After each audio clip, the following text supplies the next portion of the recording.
For reaction now from Democrats on the Romney-Ryan ticket, we are joined by Congresswoman Debbie Wasserman Schultz, who is the chair of the Democratic National Committee. Welcome. Thank you, John. Came down from New Hampshire this morning, so we appreciate the effort. Back to Florida today. You were working yesterday as well in response to all of this. You came out with strong criticism of Congressman Ryan, saying he has been called a serious person, but he, like Mitt Romney, has seriously flawed ideas for our economy that have only failed us in the past. What are you talking about here? Well, as a member of the Budget Committee myself, I've really had a front row seat to witness the architect of the Romney-Ryan budget, Paul Ryan, embrace extremism, suggest that we should end Medicare as we know it, shred the safety net for seniors in health care that we've had in place for more than 50 years, turn Medicaid into a block grant and send it to the states, which would really jeopardize seniors in nursing homes, potentially take 10 million students off of Pell Grants, cut health care, cut education. Paul Ryan has embraced an extremist proposal and goes not only too far, but really, according to every independent economist asked, cuts so much that it would risk slowing or even stalling our recovery, which we know is already fragile. Well, let's focus in on Medicare for a second, because you said end Medicare as we know it. Right. We do know that if Medicare goes along the path that it's on now, it's going to end itself. So, and you heard John McCain say the trustees report says that'll be in 12 years. There were earlier reports of 9 years. Now it's been extended out to 12. But there need to be some changes made. And the changes that Congressman Ryan, in conjunction with Ron Wyden, have been making, mirror very much the provisions in the Affordable Care Act for lower income people. So how can you embrace one thing for lower income people and say we can't do the same thing for seniors? Well, first of all, let's make sure everyone knows that Ron Wyden, Senator Wyden, voted against the Ryan budget when it came up for a vote in the Senate. So even Ron Wyden agrees that Paul Ryan's approach is too extreme, that turning Medicare into a voucher program would not be the right way to go. The Affordable Care Act, actually, the reason that we have 12 years now rather than 9 is because the Affordable Care Act added 8 years of solvency to the Medicare program. And we know that we need to make sure that we can continue to shore up Medicare so that my generation, Paul Ryan's generation, actually have an opportunity to have that safety net in place. What we don't need to do, and that Mitt Romney has fully embraced by choosing Paul Ryan as his running mate, is to shred that safety net. Tell seniors that where you no longer have a guarantee for health care, we're going to give you a voucher. And then we're going to make you pay about $6,300 more in premiums in order to be able to pay for that health care, and essentially leave you with a gap between what the voucher provides and what the insurance company that you ultimately get coverage from charges you. That is the wrong way to go. A couple of important points on what you just said. It was a voucher program in its first incarnation in 2011, but the new incarnation of the Ryan budget plan would allow senior citizens to stay in the traditional Medicare system. And it's true that the Congressional Budget Office scored his 2011 budget as potentially costing senior citizens $6,300, but there's been no such scoring of the new budget. So you're actually giving us an old figure here. No, that's still a proposal that Paul Ryan put on the table, that we actually voted on, that he has championed, and Mitt Romney has now chosen Paul Ryan, who is the architect of that plan, as his running mate. Someone who Mitt Romney already embraced the Ryan budget, which we know is extreme, and as someone who represents thousands of seniors in South Florida, I can tell you that what would happen in either proposal, in Ryan 2 or Ryan 1, is that insurance companies would cherry pick the healthy people, cherry pick the best people to insure, and as a result, the folks who remained in Medicare would see their costs go up. So either way, whether it's Ryan 1 or son of Ryan, you're still going to leave seniors in a very dire situation, as opposed to traditional Medicare, which is a safety net through which we have said for more than 50 years we're not going to let seniors fall through. Barack Obama thinks that's unacceptable. Mitt Romney has fully embraced it. You have said in the past that people could be excluded for pre-existing conditions under the Ryan budget. Do you still hold to that?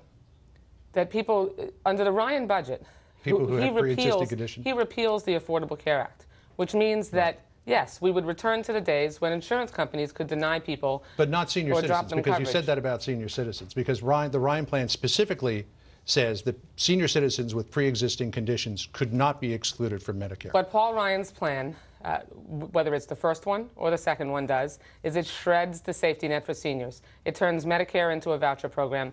It increases costs. But only for those who want to choose to go with a privatized system. We made a decision more than 50 years ago, John, that we were going to make sure that families were no longer going to be medically bankrupt trying to care for seniors as they were aging and their health was declining, because that's what was happening back before Medicare passed.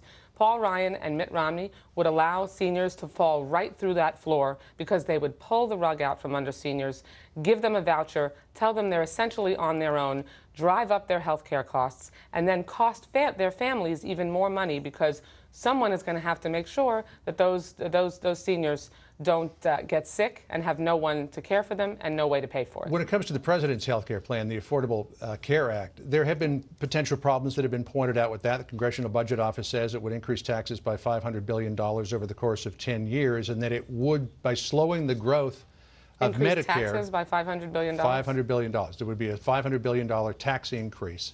This is from the CBO because of the Affordable Care Act. It would also slow the growth of Medicare. I want to be very clear about that. Not cut Medicare, but slow the growth by $500 billion over the same period. CMS actuaries... Not cut benefits, which is what the Republicans try to suggest. That's why, very clear. Right. Slow the growth of Medicare. That's also, by the way, while Paul Ryan's plan that Mitt Romney's embraced repeals the Affordable Care Act, they do not repeal in their budget the same $500 billion in cuts. Let me just get that back are to not cuts in benefits. Let me, if I could, come back to the point I was making. An actuary's report from CMS, which administers Medicare, found that the slowing of the growth of Medicare under the Affordable Care Act would have an impact such that by 2019, let me put up here on the screen, 15% of hospitals, skilled nursing facilities, home health agencies would have to withdraw from providing services to Medicare beneficiaries, merge with other provider groups, or shift substantial portions of Medicare costs to their non-Medicare, non-Medicaid payers. So there are problems with this one as well in terms of delivering service. See, the difference between the Romney-Ryan approach and the Republican extremists in the Tea Party who have proposed 31 different times in the House of Representatives to just repeal the Affordable Care Act, is that they want to make sure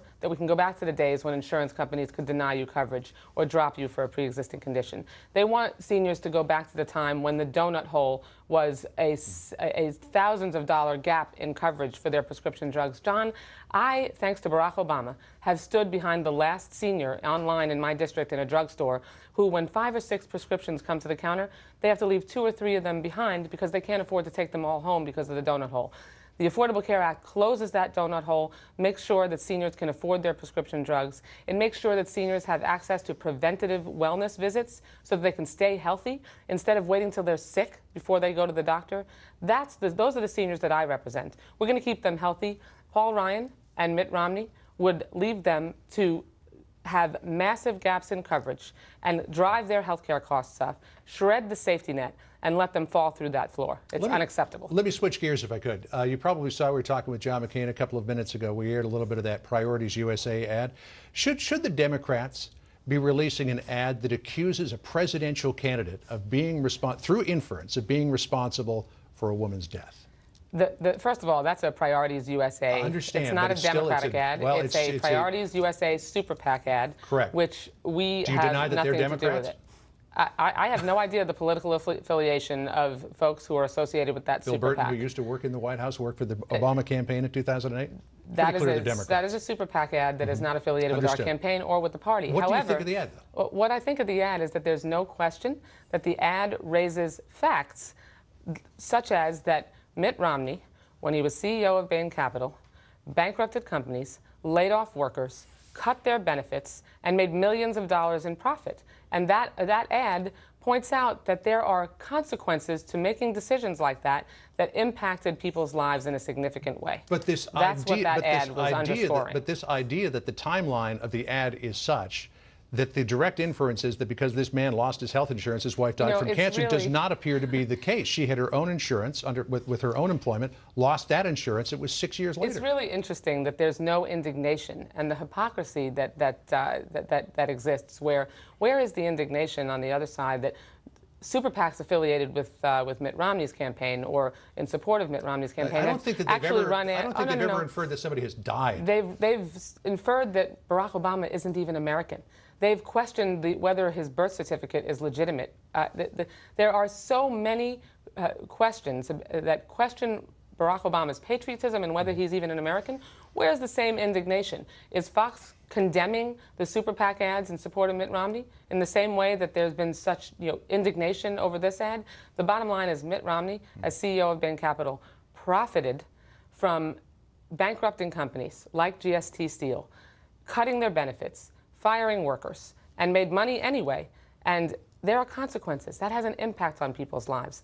And the person in that ad wanted to talk about what he thought the impact on his family's life was. You mentioned indignation. I wanted to get your sense of something here. My colleague George Stephanopoulos last week talked to you about Harry Reid's accusations that Mitt Romney did not pay taxes for 10 years, came from an anonymous source who went so far as to talk about it on the floor of the Senate. Back in April, you were accused of favoritism by an anonymous source, to which you said, let me put it up here on the screen, quote, "I don't know what they're talking about. Those famous anonymous sources that never have the nerve to actually say what they're saying make accusations on the record." There was indignation there. Where's the indignation now about Senator Reid quoting anonymous sources? I'm actually really glad that you brought this topic up, because it's another opportunity to talk about the secrecy, the penchant for secrecy that Mitt Romney has. Could you speak to that? This issue that Harry Reid has raised was not raised by Harry Reid. There are countless journalists, there are countless voters and leaders who have insisted that Mitt Romney should release more than 1 year of tax returns. He has not done that. Where is the indignation about anonymous sources that you had back in April regarding this personal concern? I don't know who Harry Reid's sources are. And that you But should he be quoting him. Anonymous sources? Particularly in the floor of the Senate. Harry Reid has his own sources. The bottom line is, I'd like to know, how many years of tax returns did Mitt Romney review and ask Paul Ryan to give him when he was vetting him for vice president? And is he going to require the release of those tax returns? Barack Obama and Joe Biden have released 12 years of tax returns. Mitt Romney has released 1, and a partial view of a second one. John McCain released 2. His own father, no, John McCain released more than 2. He released about 12 years of tax returns. John Kerry didn't release his wife's tax returns. I mean, you can make a lot of arguments about what is appropriate in a presidential Spouses are not running for president. Mitt Romney is the first major party candidate for president of the United States in modern times not to release at least 12 years of tax returns. It's unacceptable. And there's a reason. We've seen a glimpse of why he hasn't released them. It's because he's got investments in a Swiss bank account, in the Cayman Islands, in a Bermuda corporation. Why does an American businessman need a Swiss bank account or investments in known tax havens, if not to be hiding something? Mitt Romney needs to come clean. For that matter, now so does Paul Ryan. Mitt Romney needs to show American voters at least the same number of tax returns that he asked Paul Ryan to show him when he was vetting him for vice president. Debbie Wasserman Schultz, it's always good to sit down and talk about the issues with you. Thanks for dropping by. Appreciate it.